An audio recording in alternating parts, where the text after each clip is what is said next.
국무부가 미국 의회에 제출한 내년 대외 활동 예산안을 설명한 보고서에서 북한 정권의 제재 회피 시도를 막기 위한 대응 노력을 강화하고 있다고 밝혔습니다. 하지만 북한의 핵과 미사일 위협에 대한 압박 증대를 우선 목표 중 하나로 강조했던 전임 트럼프 행정부와 달리 올해 동아태 지역 목표에서 북한 문제는 빠졌습니다. 김영권 기자입니다. 미국 국무부가 최근 의회에 제출한 604억 달러에 달하는 2023 회계연도 예산안 가운데 대외 활동에 관한 타당성 보고서 내용을 공개했습니다. 보고서는 국제 위협 감소와 수출 통제, 국경 보안, 비확산 군축기금 프로그램 등에 2억 5,921만 달러를 책정하면서 위협 대상으로 러시아와 중국, 이란과 함께 북한을 지목했습니다.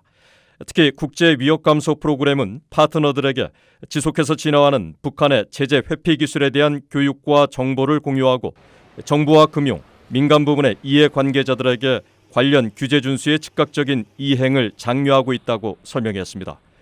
또 북한의 미사일과 핵 프로그램에 자금을 대는 금융과 물질의 흐름을 저지하는 노력으로 금융 이해 당사자들이 북한 관련 금융 거래나 자금 도용 방지를 위한 반확산 금융과 사이버 보안 활동을 강화하도록 관여하고 있다고 밝혔습니다. 아울러 유엔 제재를 무시하고 물품 교역과 이전에 관여한 선박을 식별해 등록을 취소하도록 해운 등록기관과 관련 해양 당사자들과 협력하고 정부기관과 민간 부분이 사치품 같은 제재 대상의 상업활동을 적발해 저지하고 북한 노동자들의 송환을 완료하도록 교육하고 있다고 설명했습니다.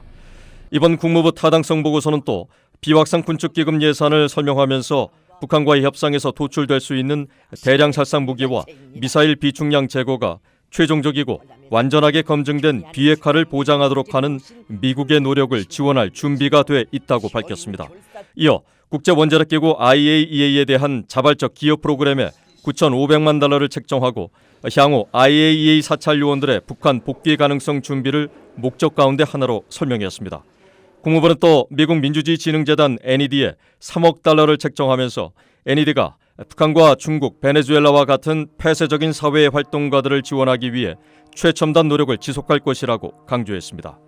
국무부는 그러나 동아태 지역에 대한 외국 지원 프로그램으로 11억 5천만 달러를 책정하면서 중국의 위협 대응과 동남아시아 국가연합 아세안과의 협력 확대 등을 강조했지만 북한은 전혀 언급하지 않아 전임 트럼프 행정부와는 사뭇 달라진 기류를 나타냈습니다. 국무부는 트럼프 행정부 때인 2021 회계연도 보고서에서 동아태 영내 목표에 북한을 가장 먼저 올리면서 북한의 핵무기와 탄도미사일 프로그램 포기를 설득하기 위한 정치, 경제적 압박 증대가 핵심 목표라고 강조한 바 있습니다. DA 뉴스 김영권입니다.